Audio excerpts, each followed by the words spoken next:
할렐루야. 오늘도 우리 수요 목양 예배에 오신 여러분들을 주님의 이름으로 환영하고 축복합니다. 어떻게 구절 설 명절 잘 세셨는지요? 또 2022년이 우리 성도님들에게 더 복된 소식들이 많이 전달되어지는 하나 될 수 있기를 또 사랑교회와 함께 계속해서 기도하도록 하겠습니다. 우리 이 시간 다 함께 사도신경 고백하심으로 또 수요 목양 예배에 하나님 앞에 드리도록 하겠습니다. 전능하사 천지를 만드신 하나님 아버지를 내가 믿사오며 그 외아들 우리 주 예수 그리스도를 믿사오니 이는 성령으로 잉태하사 동정녀 마리아에게 낳으시고 본디오 빌라도에게 고난을 받으사 십자가에 못 박혀 죽으시고 장사한 지 사흘 만에 죽은 자 가운데서 다시 살아나시며 하늘에 오르사 전능하신 하나님 우편에 앉아 계시다가 저리로서 산자와 죽은 자를 심판하러 오시리라. 성령을 믿사오며 거룩한 공예와 성도가 서로 교통하는 것과 죄를 사하여 주시는 것과 몸이 다시 사는 것과 영원히 사는 것을 믿사옵나이다. 아멘. 우리 이 시간 다 함께 찬송가 258장, 통합 찬송가는 190장입니다. 샘물과 같은 보혈은 함께 찬양하겠습니다.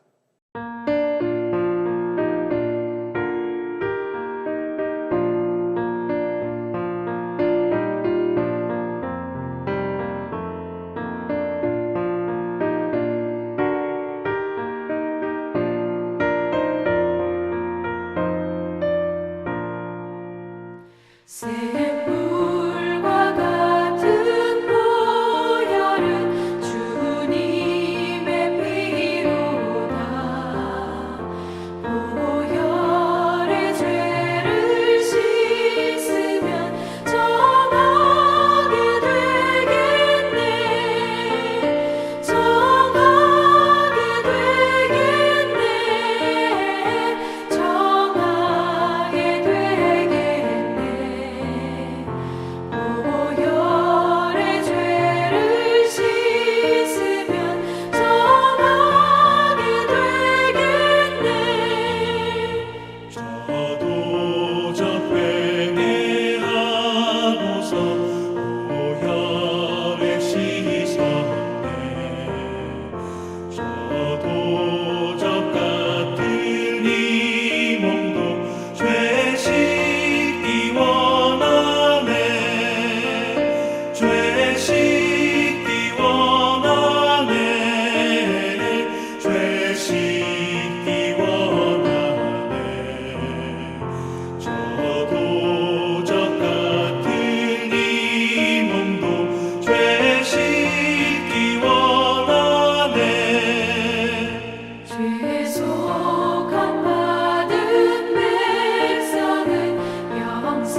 사랑과 은혜가 풍성하신 하나님 아버지 감사합니다.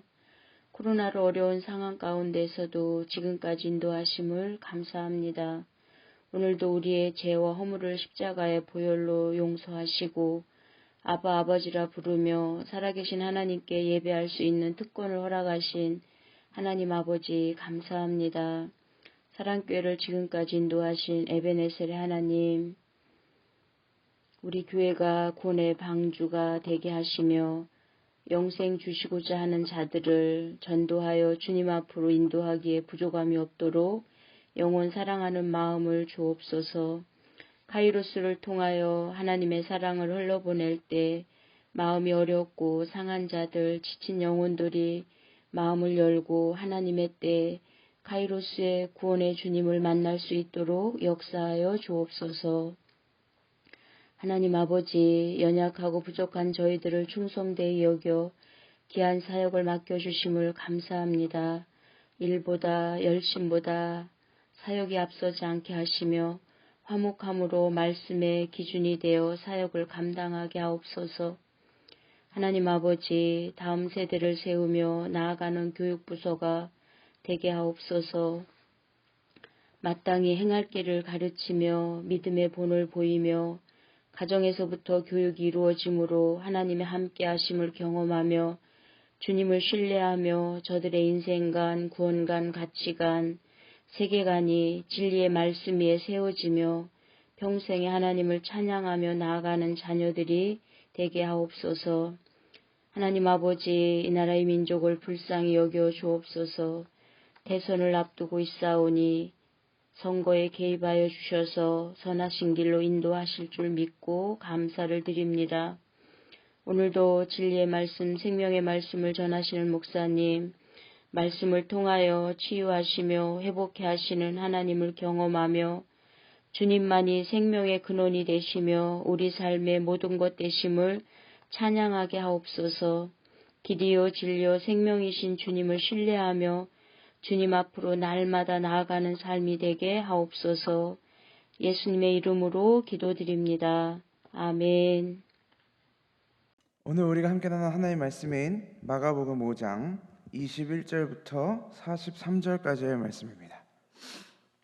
마가복음 5장 21절부터 43절까지의 말씀, 조금 긴 말씀이지만 저희 한 목소리로 함께 이 내용을 읽다가 길을 잃지 마시고 잘 내용을 묵상하시면서 함께 봉독했으면 좋겠습니다. 마가복음 5장 21절부터 43절까지의 말씀 저희 한 목소리로 함께 읽도록 하겠습니다. 시작. 예수께서 배를 타고 맞은편으로 다시 건너가시니 큰 무리가 예수께로 모여들었다. 예수께서 바닷가에 계시는데 회당장 가운데서 야이로라고 하는 사람이 찾아와서 예수를 뵙고 그 발 아래에 엎드려서 간곡히 청하였다. 내 어린 딸이 죽게 되었습니다. 오셔서 그 아이에게 손을 얹어 고쳐주시고 살려주십시오. 그래서 예수께서 그와 함께 가셨다. 큰 무리가 뒤따라오면서 예수를 밀어댔다. 그런데 12해 동안이나 혈루증을 앓아온 여자가 있었다. 여러 의사에게 보이면서 고생도 많이 하고 재산도 다 없앴으나 아무 효력이 없었고 상태는 더 악화되었다. 이 여자가 예수의 소문을 듣고서 뒤에서 무리 가운데로 끼어들어와서는 예수의 옷에 손을 대었다. 그 여자는 내가 그의 옷에 손을 대기만 하여도 나을 터인데 하고 생각하고 있었던 것이다. 그래서 곧 출혈의 근원이 마르니 그 여자는 몸이 나은 것을 느꼈다. 예수께서는 곧 자기에게서 능력이 나간 것을 몸으로 느끼시고 무리 가운데서 돌아서서 누가 내 옷에 손을 대었느냐 하고 물으셨다. 제자들이 예수께 무리가 선생님을 애워싸고 떠밀고 있는데 누가 손을 대었느냐고 물으십니까? 하고 반문하였다. 그러나 예수께서는 그렇게 한 여자를 보려고 둘러보셨다. 그 여자는 자기에게 일어난 일을 알므로 두려워하여 떨면서 예수께로 나와 엎드려서 사실대로 다 말하였다. 그러자 예수께서 그 여자에게 말씀하셨다. 딸아, 내 믿음이 너를 구원하였다. 안심하고 가거라. 그리고 이 병에서 벗어나서 건강하여라. 예수께서 말씀을 계속하고 계시는데 회당장의 집에서 사람들이 와서 회당장에게 말하였다. 따님이 죽었습니다. 이제 선생님을 더 괴롭혀서 무엇하겠습니까? 예수께서 이 말을 곁에서 들으시고서 회당장에게 말씀하셨다. 두려워하지 말고 믿기만 하여라. 그리고 베드로와 야고보와 야고보의 동생 요한 밖에는 아무도 따라오는 것을 허락하지 않으셨다. 그들이 회당장의 집에 이르렀다. 예수께서 사람들이 울며 통곡하며 떠드는 것을 보시고 들어가셔서 그들에게 말씀하셨다. 어찌하여 떠들며 울고 있느냐? 그 아이는 죽은 것이 아니라 자고 있다. 그들은 예수를 비웃었다. 그러나 예수께서는 그들을 다 내보내신 뒤에 아이의 부모와 일행을 데리고 아이가 있는 곳으로 들어가셨다. 그리고 아이의 손을 잡으시고 말씀하셨다. 달리다굼. 이는 번역하면 소녀야 내가 네게 말한다. 일어나거라 하는 말이다. 그러자 소녀는 곧 일어나서 걸어다녔다. 소녀의 나이는 12살이었다. 사람들은 크게 놀랐다. 예수께서 이 일을 아무에게도 알리지 말라고 그들에게 엄하게 명하시고 소녀에게 먹을 것을 주라고 말씀하셨다. 아멘. 오늘 말씀 본문이 좀 길다 보니까 혹시 말씀을 읽으시다가 길을 잃으신 분들은 없는지 조금 걱정이 됩니다. 저도 본문을 읽다가 순간 제가 길을 잃어서 어물쩡물 됐는데 잘 따라오셨을 것이라고 생각이 됩니다. 오늘 본문이 조금 길 수밖에 없는 이유는 오늘 이 본문이 두 스토리를 동시에 이야기하고 있기 때문이죠. 이 회당장 야이로의 이야기와 이 혈루증을 앓고 있는 한 여인의 이야기가 진행되고 있습니다. 혹시 성도님들은 본인의 이름에 어떤 의미가 담겨 있는지 혹시 궁금하셨던 적이 있으십니까? 그래서 혹시 부모님에게 이 이름의 의미가 무엇인지 물어보셨던 적이 있으신가요? 저는 항상 새로운 사람을 만날 때나 이렇게 모임을 가게 되면 그래서 잠깐이라도 서로에 대해서 좀 소개하거나 이런 기회가 있으면 간혹 당신의 이름의 의미가 무엇인지 물어볼 때가 있습니다. 그 이름의 의미를 잘 들어보면 부모님이 그 아이가 어떤 사람이 되기를 바라는지를 그 이름에 담는 경우도 있고 그분들이 어떻게 신앙생활을 해야 하는지, 특히 기독교인들 같은 경우에는, 기독교이신 분들 같은 경우에는 그 이름에 그들의 신앙생활과 그들이 받았던 감격과 은혜가 그 이름에 담겨져 있는 경우도 있습니다. 제 이름도 순수 한글 이름인데 저도 아버지에게, 어머니에게 이름의 뜻이 무엇인지 여쭤봤던 적이 있습니다. 제 이름의 의미는 아브라함의 줄임말이라고 하더라고요. 그래서 아브라함 같은 사람이 되라라는 기대를 가지고 지으셨던 것 같은데 저희 부모님 입장에서 과연 아브라함 같은 인물이 되고 있는지는 잘 모르겠습니다만 하나님의 뜻 안에서 그렇게 세워지고 있을 것이라고 또 생각을 해봅니다. 이름에 대해서 이야기를 꺼내는 이유는 분명한 목적과 방향이 있습니다. 그 이유는 뭐냐면 성경에 등장하는 이 이름들이 가지고 있는 의미가 분명히 있기 때문이죠. 성경에 수많은 이름들이 등장하는데 특히 성경에 등장하는 이름은 그 이름 안에 하나님의 뜻과 하나님의 계획과 하나님의 일하심과 그리고 하나님을 향한 사람들의 기대도 담겨져 있습니다. 아브라함의 의미도 그렇고 야곱에서 이스라엘로 변화되는 것도 그렇고 그 다음에 수많은 믿음의 조상들뿐만 아니라 호세아의 자식들이었던 로암미와 같이 하나님이 그들에게 이름을 지어주셔서 내가 너희들을 이렇게 생각한다, 너희들은 나에게 이런 존재다 라는 그 이름의 의미를 담는 경우가 굉장히 많이 있습니다.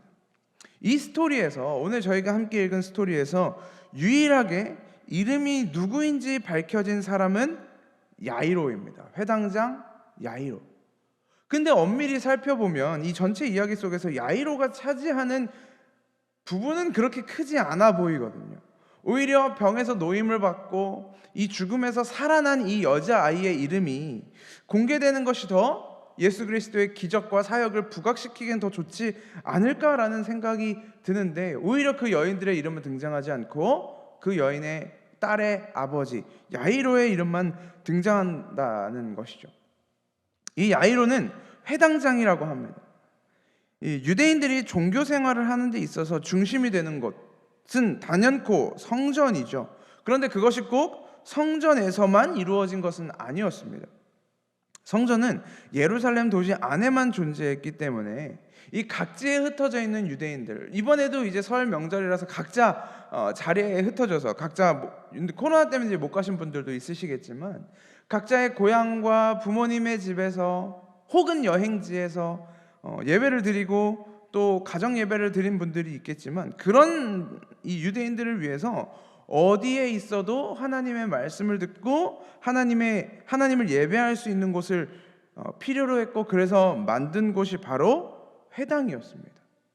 그래서 여행을 하다가 어느 지방에 갔는데 거기에 회당이 있다라고 하면 그 지역에는 유대인들이 몇 명 살고 있구나라는 우리 인식을 할 수 있는 정도의 수준이죠. 그래서 이 회당은 성전만큼이나 유대인들에게 있어서 종교 생활의 한 중심축을 담당하고 있었습니다. 그 회당의 장, 그 인물이 바로 야이로였던 것이죠. 그는 오늘날로 말하면 종교인이었겠죠. 또는 성직자라고도 부를 수 있을 것입니다. 하나님의 말씀을 받아서 읽고 설교를 하는 사람을 이 회당장이 선택하기도 했다고 합니다. 예배와 기도를 주관하기도 하고 이 말씀을 따라서 이 유대인들을, 백성들을 질책하기도 했다고 하죠. 나름의 종교 지도자, 하나님의 말씀의 전도자였는데 그 사람이 바로 회당장 야이로였던 것입니다. 이 스토리에 등장하는 유일한 이름인 이 야이로라는 이름에는 그가 빛을 비출 것이다 또는 그가 살릴 것이다 라는 뜻을 가지고 있다고 합니다. 회당장으로서 굉장히 의미가 있고 상징성이 있는 이름이죠. 그 자리에서 하나님의 율법과 계명이 낭독되어졌기 때문입니다. 그에 의해서, 회당장 야이로에 의해서 회당 안에서 하나님의 말씀이 선포되었기 때문이죠. 이 야이로를 통해서 하나님의 말씀을 기준으로 사람들을 계몽시키기도 했습니다. 하나님의 계시의 빛을 그들에게 비춰준 것이죠. 그 말씀을 따라서 사람들을 권면하기도 하고 면책하기도 했을 것입니다. 소위 교회의 권징이 그를 통해 일어났을 것이라는 이야기죠. 그래서 그를 바라보는 사람들은, 그리고 자기 자신도, 야이로 자신도 내가 전하는 말씀이, 하나님이 나에게 주신 이 말씀이 사람들에게 빛을 비추어주고 그리고 결과적으로는 그들을 살릴 것이다 라는 믿음을 가지고 있었을 것입니다. 그의 이름을 부르면서 그는 야이로야, 나는 야이로야 라고 이야기하면서 그가 가지고 있는 말씀이 우리를 살릴 것이다 라는 기대를 가지고 있었겠죠. 그런데 그가 살릴 것이다 라는 이름을 가진 야이로에게는 한 가지 큰 문제가 생겨버렸습니다. 그것은 바로 자신의 딸이 죽어간다라는 것입니다. 그는 사람들 앞에 서서 말씀과 율법을 가르치면서 살리는 사람이다 라는 이름을 가졌지만 정작 자신의 사랑하는 딸은 살리지 못하는 비천한 신세가 되어버린 것입니다. 그가 살려야 하는 것은 자신의 딸뿐만이 아니었습니다. 그가 가지고 있는 역할, 그의 사명은 딸을 살리는 것뿐만이 아니라 하나님의 말씀이 희미해져 가고 있던 예루살렘 땅에, 이스라엘 땅에 종교 지도자로서 유대인들을 살려야 하는 것이 그의 사명이었습니다. 그가 가지고 있는 율법을 가지고, 그가 가지고 있는 하나님의 계명을 가지고 그들이 목숨 걸고 지켰던 그 법으로 사람들을 살려야 했지만 그에게는 사람들을 살릴 능력이 없었던 것입니다.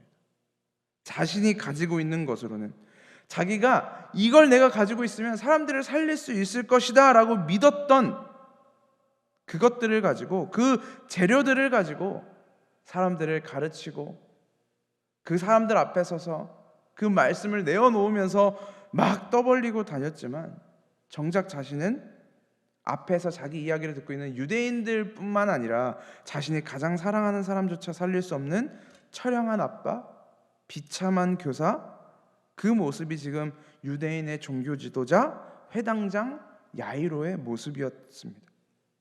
그런 그에게 더 이상 선택권이 없었습니다. 그가 살릴 것이다 라는 거창하고 거룩한 이름은 가졌지만 자신이 가진 것으로는 도무지 아무도 살릴 수 없다는 것을 깨달은 아버지가, 사랑하는 딸의 아버지가 할 수 있는 유일한 행동은 무엇이었을까요? 그것은 바로 진짜 의사를 찾아가는 것입니다. 이 생명을 살릴 수 있는 유일한 사람, 그 사람을 찾아가는 것이었습니다.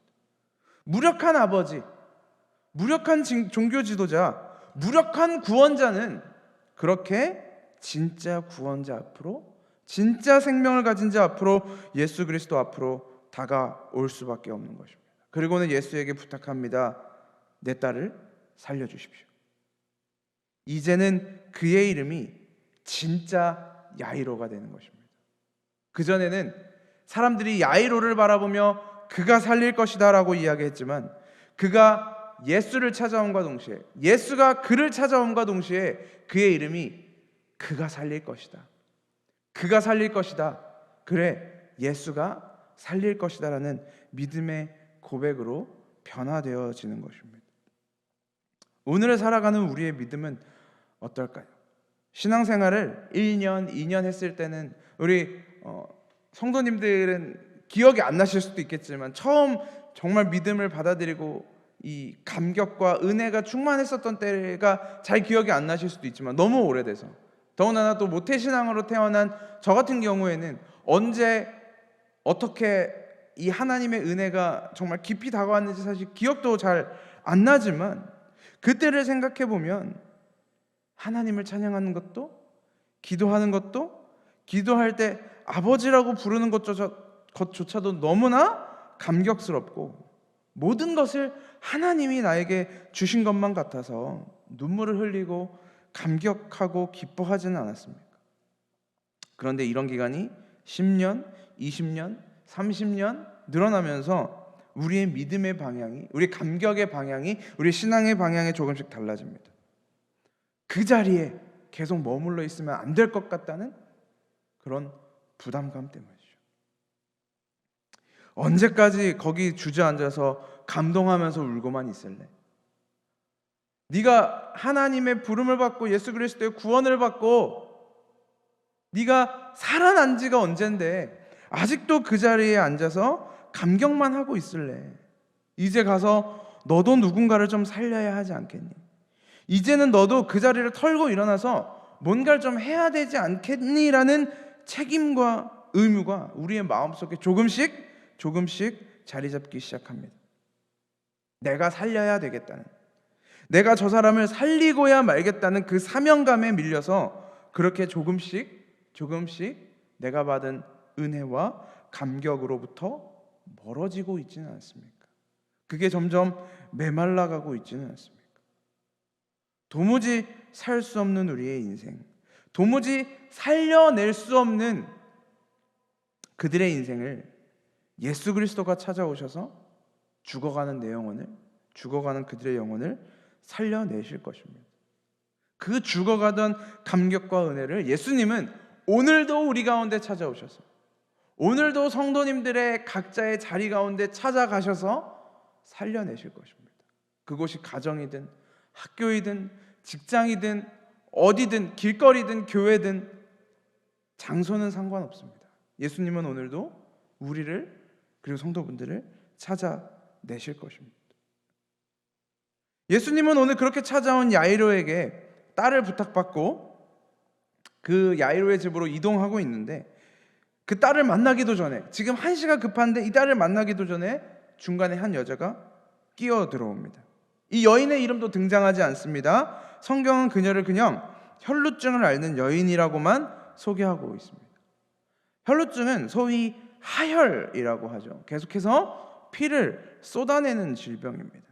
유대인들에게 있어서 이 하혈하는, 유출하는 이 혈루병은 부정한 것으로 여겨졌는데, 그 이유는 레위기 15장에서 이 병을 이렇게 정의하고 있기 때문입니다. 제가 읽어드리도록 하겠습니다.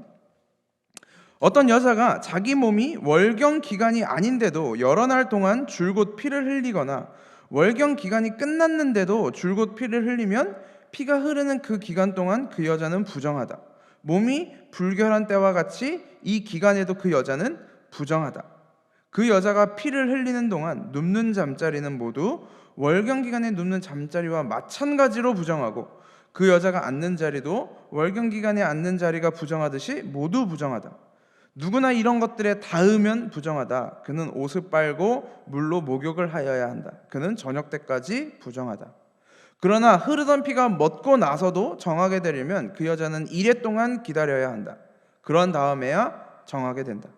여드레째 되는 날 그 여자는 산 비둘기 2마리나 집 비둘기 새끼 2마리를 회막 어귀에 제사장에게로 가져와야 한다.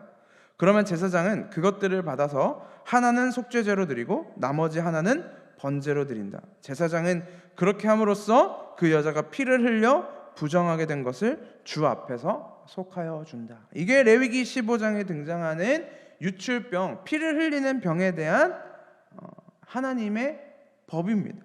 그들은 부정하다. 그 기간이 여성들이 한 달에 한 번 그 피를 쏟아내는 기간이 지났는데도, 그 기간이 끝났는데도 계속 피를 흘린다면 그 피를 흘리는 동안에는 부정하다라는 것입니다. 그러니까 오늘 이 예수님 앞에 부정한 한 여인이 다가온 것이죠. 사람들 사이를 뚫고 들어와서. 오늘 예수님 앞에 이 다가온 여인은 율법에 의해, 율법 조문에 의해 부정하다고 판결이 난 여인입니다. 근데 유대인들의 관점에서 율법상 부정하다는 것은 단순히 더럽다, 너는 치료가 필요하다, 너는 사람들에게서 격리되어야 한다라는 의미를 가지고 있는 것이 아니라 그 이상의 의미가 있었습니다. 너와 나는 다르다, 너는 거룩하지 않다라는 의미로 받아들여졌기 때문입니다. 유대인들의 회막에 들어오지 못한다라는 것은 구원받은 백성으로서 격리된다라는 이야기로 받아들여졌습니다. 그 피를 흘리는 자가 입은 옷, 앉은 자리, 누운 자리, 머문 자리는 모두 부정해지는, 너 때문에 나도 거룩하여지지 못하는 그런 존재, 저주의 씨앗같이 여겨지는 그 여인, 그 비참한 신세, 그게 이 여인의 신세였다는 것입니다. 관계의 단절과 접촉의 단절이 그 여인에게 찾아온 것입니다. 무려 12년이라는 기간 동안. 그런데 이 여인이 피를 흘리고 있다는 것은 사실 율법이 그녀를 부정한 자로 여기고 있다라는 것에서 멈추는 것은 아닙니다. 사실 이 피를 흘린다라는 것은 율법이 규정하고 있는 부정한 자다, 그 너머의 의미가 또 하나 더 있습니다. 피는 성경에서 생명 그 자체를 상징합니다. 창세기 9장을 살펴보면, 창세기 9장은 하나님이 이 홍수를 통해 세상을 심판하시고 나서 노아와 이제 새롭게 언약을 맺으시는 장면이 등장하는데, 그때 언약을 맺으시면서 하신 말씀 중에 9장 4절, 그러나 고기를 먹을 때 피가 있는 채로 먹지는 말아라, 피에는 생명이 있다라고 말씀하십니다. 피는 곧 생명을 의미합니다. 그렇기 때문에 히브리서에서도 피 흘림이 없은즉 죄사함이 없다라고 말씀하고 계시며, 그리스도가 우리를 위하여 자신의 피, 즉 생명을 흘려내심으로 우리의 생명을 살려내시는 것입니다. 피에는 피로, 생명에는 생명으로 갚아야 하는 것이죠. 이 여인의 문제는, 이 혈루증 앓는 여인의 문제는 단순히 율법 안에서 내가 부정하구나 라는 이 정죄되었다는 상태를 넘어서서 이 여인은 생명을 흘리고 있는 상태, 생명이 계속 빠져나가고 있는 상태, 즉 죽음의 상태에 빠져 있다라는 것입니다. 이 여인은 죽어가고 있는 것이죠. 이 여인이 자기가 죽어가고 있다는 것을 알고, 율법상으로 부정하다는 것을 알고 이 병을 해결하기 위해서 동분서주했습니다. 26절에 보면 여러 의사에게 보이면서 고생도 많이 하고 재산도 다 없앴으나 아무 효력이 없었고 상태는 더 악화되었다라고 이야기했습니다. 이 병을 고쳐보려고 자기가 가지고 있는 모든 재산을 다 털었을 것입니다. 무려 12년 동안이나 이 피를 흘리는 부정함 때문에 어떤 남자도 가까이 하지 못하고 어떤 관계도 가까이 하지 못하면서 자기 혼자 이걸 해결하기 위해서 동분서주했을 것입니다. 그런데 이 병이 도무지 나아질 생각을 하지 않습니다. 우리는 모두 결과를 다 알고 있습니다. 이 여인은 죽을 것입니다. 외롭게 쓸쓸히 혼자서. 죽음이라는 것이 무엇입니까?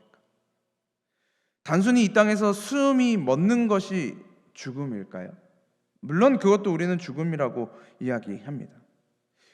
근데 김세윤 박사님이 쓴 구원이란 무엇인가라는 책에는 인간과 죽음에 대해서 이렇게 비유로 설명을 하고 있습니다. 한 나무가 바닥에서 뽑혀서 트럭에 실려서 어딘가로 옮겨지고 있습니다. 그 뿌리에 막 뭔가를 이렇게 칭칭 감아서 옮겨지고 있습니다. 그러면 그 나무는 죽은 상태일까? 살아있는 상태일까?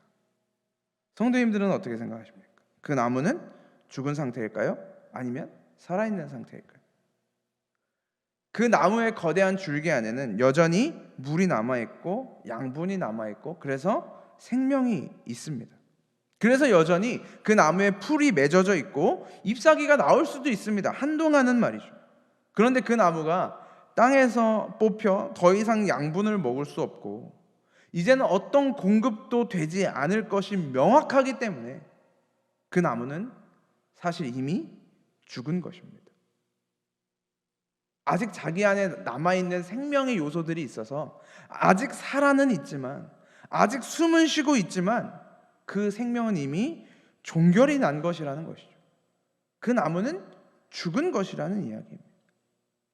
우리의 상태, 즉 인간의 상태도 마찬가지입니다.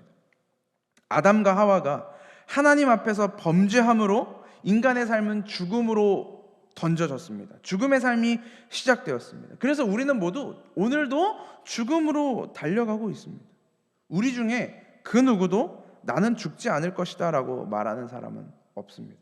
그렇게 생각하는 사람도 없을 것입니다. 반드시 죽습니다. 그것은 이미 정해져 있는 것입니다. 그렇기 때문에 우리는 오늘도 죽어가고 있는 것이죠. 생명을 허비하고 흘리고 있는 것입니다. 이 피를, 내 생명 같은 피를 흘려내고 있는 것입니다. 부정한 상태로, 거룩하지 못한 상태로 그렇게 죽어가는 우리의 삶인 것입니다. 세상에서는 이 생명의 낭비, 세상 사람들도 다 알지 않습니까? 우리가 죽을 것이라는 걸 다 알지 않습니까? 그래서 이 생명의 낭비와 이 허비를 끝내기 위해서 많은 시도들이 있었습니다. 때로는 철학으로, 정치로, 교육으로, 도덕으로, 인성과 인격으로 사람들을 가꾸고 사람들을 가르치고 교육하고 덮어 이 옷을 입으면서 도덕과 인격과 인성과 철학과 정치라는 옷을 입으면서 죽음을 향해 달려가는 인간에게 소위 이 정도면 웰다잉이다 라는 메시지를 주기 위해서 웰비잉의 삶을 추천하고 있습니다. 세상은 그렇게 우리를 만들어가고 있습니다. 야, 우리 다 죽을 거지만 야, 죽기 전에 이만큼이라도 살면, 야, 이런 삶을 살았으면, 이 정도 살았으면 우리는 비록 죽지만 산 거라고. 이 정도면 산 사람으로 죽은 거라고. 우리는 죽은 것이 아니라 산 것이라고 우리에게 끊임없이 메시지를 던집니다. 우리는 조금이라도 이 생에서 그것을 완성하고자 더 나은 인생, 더 나은 생명, 더 나은 삶을 완성하려고 이것을 위해 우리의 시간, 에너지, 내가 가진 자원들을 투자합니다. 더 나은 사람이 되기 위해, 더 좋은 삶을 살기 위해 나를 치고 나를 깎습니다. 인내하고 버티면서. 그런데 결과는 달라지지 않죠. 인간은 다 죽습니다. 우리가 투자했던 시간과 자원과 에너지들은 다 낭비되어 버린 것입니다. 오늘 이 26절에서 이 여자를 묘사하는 그 표현과 마찬가지입니다. 여러 의사에게 보이면서 고생도 많이 하고 재산도 다 없앴으나 아무 효력이 없었고 상태는 더 악화되었다. 우리는 계속해서 더 참혹한 죽음으로, 영원한 죽음으로 빠져들어가고 있는 것입니다. 율법 안에는 누구도 산 사람이 있을 수 없습니다. 율법 99개를 지키다가 하나를 어기면 그는 다 어긴 것과 마찬가지입니다. 죽은 것입니다. 다른 모든 시도는 다 헛것이 되어버립니다. 그렇게 죽음으로 달려가는 것이 우리의 본성이고 본질이었습니다. 그런데 그런 우리의 인생 속에 그런 여인에게 누가 다가오십니까? 오늘 저희가 함께 읽은 본문의 시작 21절을 보시면 예수께서 배를 타고 맞은편으로 다시 건너가시니 큰 무리가 예수께로 모여들었다. 그 예수가 바다를 건너 우리에게 다가오시는 것입니다. 이 여인은 자기의 모든 것을 허비하면서 살아보려고 발버둥을 쳤지만 그 예수가 바다를 건너 나에게 올 때에야, 그 예수가 이 역사를 넘어 이 죽음을 넘어 우리에게 다가올 때에야 우리는 비로소 살 수 있는 것입니다. 더 이상 허비할 것이 필요 없는 것입니다. 그것이 생명이고 회복이고 병고침의 사역인 것입니다. 그게 우리의 삶에 일어난 기적입니다. 율법과 계명을 가르치는 야이로, 그가 살릴 것이다라는 이름을 가진 그도 사실은 그 누구도 살릴 수 없었고, 그가 가르치던 율법 안에 가두어져 있던 그 여인도 살 수 없었습니다. 도무지 방법이 없습니다. 주위를 둘러봐도 자기가 할 수 있는 걸 다 해봐도 살 수 없었습니다.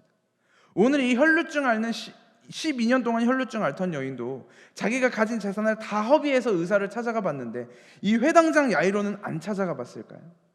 이 딸을 살리기 위해서 아무것도 해보지 않고 바로 예수께 왔을까요? 온갖 의사와 의원들과 약을 다 먹여봤을 것입니다. 다 해보았을 것입니다. 그리고 마지막 수단으로 예수께 나아왔을 것입니다. 율법을 가르치는 자나 그 가르친 율법에 가두어져 있는, 그래서 부정하다고 여겨진 이 여인이나 모두 예수 안에서 생명을 찾게 되는 것입니다. 그리스도가 우리에게 찾아올 때 이 기적이 일어납니다. 예수가 그 여인을 찾아가 그 여인을 고쳐주신 이후에 이제 예수는 또다시 야이로의 딸에게 걸어가십니다. 그런데 가는 중에 한 소식이 들립니다. 딸이 죽었다라는 소식입니다. 이 야이로는 예수님이 병을 고칠 능력은 있었다라는 건 믿었는지 모르지만 이 죽은 자 가운데서 살리실 수 있는 그 예수는 믿지 못했던 것 같습니다. 그래서 예수는 그 두려워하는 회당장 야이로에게 그렇게 이야기합니다. 두려워하지 말고 믿기만 하여라. 예수는 자기 제자들과 그 야이로를 데리고 야이로의 집으로 가서 그 소녀를 일으켜 세웁니다. 죽은 소녀, 생명이 끊어진 소녀를 일으켜 세웁니다. 그 예수님은 오늘도 저와 여러분에게 찾아오십니다. 때로는 사람들은 우리가 살아있다고 생각합니다. 내가 숨을 쉬고 있고, 내가 믿음을 가지고 있고, 내가 하나님을 아버지라고 부르고 있고, 예수 그리스도를 나의 구주로 고백하고 있기 때문에 난 산자다라고 이야기합니다. 그런데 우리가 예수 앞에 서면 우리는 반드시 깨달아야 합니다. 그가 없으면 나는 죽은 자구나. 그가 살리지 않으면 나는 죽은 자구나 라는 그 믿음의 고백이 우리 안에서 터져 나와야 합니다. 그래서 그 예수 그리스도가 우리 가운데 찾아오셔서 살려내실 때에야, 우리에게 손을 얹어 우리를 구원하실 때에야 우리는 비로소 그 은혜와 구원의 감격을 은혜로 받아들일 수 있게 되는 것입니다. 나에게 자격이 있어서, 내가 그럴 만한 가치가 있어서가 아니라 아무런 가치 없는 자에게, 세상 사람들도 모든 사람들도 다 부정하다, 너는 저주받아 마땅하다, 너는 죽어야 마땅하다라고 말하는, 넌 구원받지 못하는 게 당연하다라고 여겨지는 나의 인생 속에도 예수님이 찾아오셔서 구원하시는 것입니다. 넌 나의 사랑하는 자다라고 이야기해 주시는 것입니다. 오늘 말씀을 마무리하면서 우리 성도님들의 삶 속에 이 예수가 찾아오는 은혜가 발견되어지시기를 소망합니다. 오늘도 예수 그리스도께서 여러분을 찾아오실 것을 저는 믿음으로 기대하고 여러분들도 그 구원과 은혜의 감격을 누리시기를 소망합니다. 그래서 매 순간 그리스도가, 성령이 우리에게 주시는 하나님의 말씀을 통해, 그리스도의 십자가를 통해 오늘도 여러분들의 삶 가운데, 그리고 저의 삶 가운데에도 하나님을 향한 찬양과 영광이 터져 나올 수 있기를 주님의 이름으로 소망합니다. 기도하겠습니다. 하나님 은혜를 감사합니다. 설 명절의 마지막 날 이렇게 하나님 앞에 예배하게 하시고 또 찬양하게 하시고 영광 돌리게 하심을 감사합니다. 하나님, 우리는 마치 자기가 누군가를 살릴 수 있다고 생각했던 한 교사이자 아버지, 그리고 자기의 생명이 끊어져 가고 있는 그 질병으로부터 구원하고자 자기가 가진 것을 모두 다 허비했던 한 여인을 마주합니다. 하나님, 저는 그 누구도 살릴 수 없습니다. 내가 가진 것으로는 아무도 살릴 수 없습니다. 심지어 내가 가장 사랑하는 내 딸조차 살릴 수 없습니다. 주님, 나의 인생 가운데 찾아오셔서 나를 살려주시고 나를 구원하여 주옵소서. 내가 지금도 죽어가며 흘리고 있는, 허비하고 있는 그 생명 가운데 찾아오셔서 나를 살려주시고 나를 붙들어 주시고 나를 구원하여 주옵소서. 그 모든 것이 그 예수 그리스도의 구원의 은혜와 하나님의 사랑과 성령님의 교제 안에 이루어질 줄 믿습니다. 살아계신 예수 그리스도의 이름으로 기도합니다. 아멘. 우리 이 시간 함께 찬송가 456장, 통합 찬송가는 509장입니다. 거친 세상에서 실패하거든 함께 찬양하겠습니다.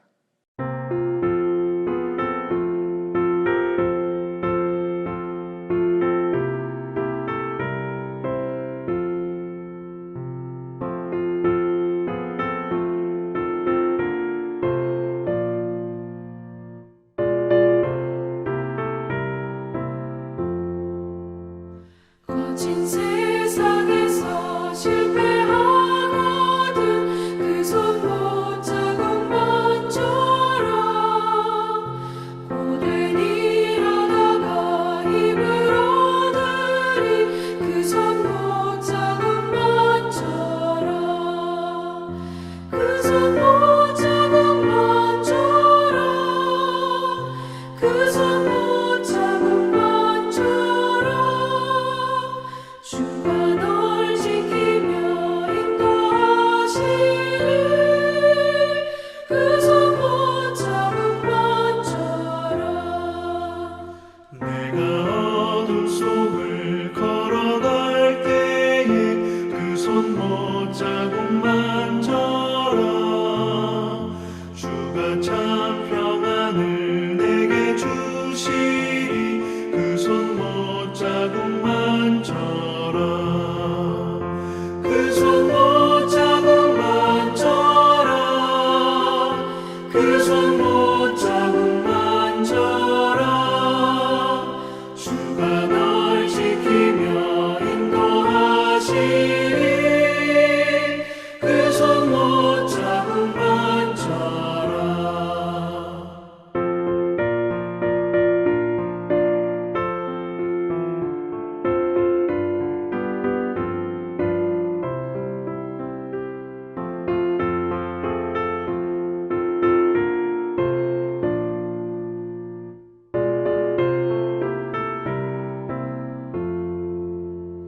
내가 부활의 주 따라가려면 그 손 못자국만처럼 내가 주 안에서 길이 살리라 그 손 못자국만처럼 그 손 못자국만처럼 그 손 못자국만처럼 주가 널 지키며 인도하시리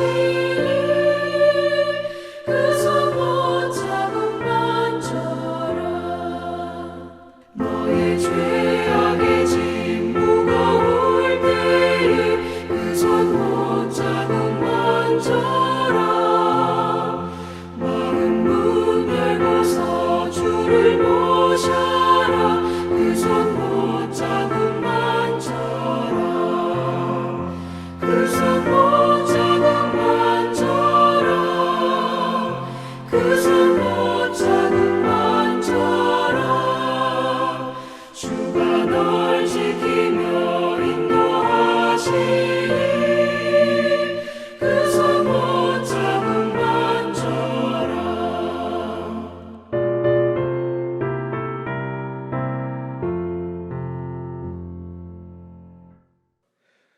하나님 은혜를 감사합니다. 설 명절의 마지막 날 이 자리에 주님 함께 예배하고 함께 기도하고 함께 찬양할 수 있게 하심을 감사합니다. 하나님 아버지, 우리가 말씀 안에 살아가기 원합니다. 오직 주님의 은혜로 살아가기 원합니다. 모든 것이 주님께로부터 왔사오니 우리의 삶이, 그리고 우리가 살아갈 그 인생이 모두 주님께로 향하여 가고 있음을 믿음으로 고백하는 우리의 인생 될 수 있도록 주여 인도하시고, 매 순간 우리를 찾아오시는 그 하나님의 은혜를 힘입어 오늘도 하나님을 찬양하며 살아가는, 그래서 그 우리의 인생을 살아내는 성도들 될 수 있도록, 그리고 우리들 될 수 있도록 인도하여 주옵소서. 살아계신 예수 그리스도의 이름으로 기도합니다. 아멘. 이제는 십자가에서 구원을 완성하신 예수 그리스도의 은혜와 창세전에 확증하신 하나님의 사랑과 오늘도 포기하지 않고 동행하시는 성령 하나님의 교제가 하나님의 부르심을 입어 거룩하게 된 교회 위에 이제로부터 영원까지 함께 없으시기를 축원하옵나이다. 아멘.